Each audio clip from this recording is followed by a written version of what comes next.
എൻ്റെ എടോ സംഭവം സത്യം പറഞ്ഞാൽ ബയണിന് കുറേ പേര് കളിക്കാനില്ല.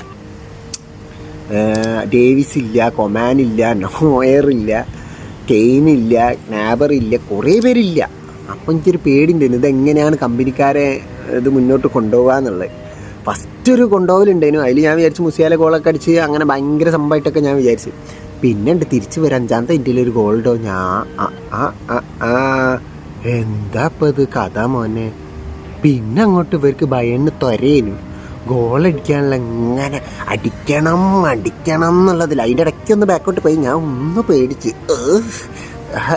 പക്ഷെ പിന്നെ ഒരു 11ാം മിനിറ്റിൽ അടിച്ചിന് കേട്ടോ. പിന്നെ അത് കഴിഞ്ഞിട്ട് മുള്ളർ അടിച്ച് തല കുത്താനൊക്കെ നിൽക്കുന്നുണ്ടായിരുന്നു. 35ാം വയസ്സിലും തല കുത്താൻ നിൽക്കാൻ പറ്റുന്ന മുള്ളർ കാണിക്കുന്നുണ്ട്. സൂപ്പറാണ് ചങ്ങായി, ലെജൻഡാണ്.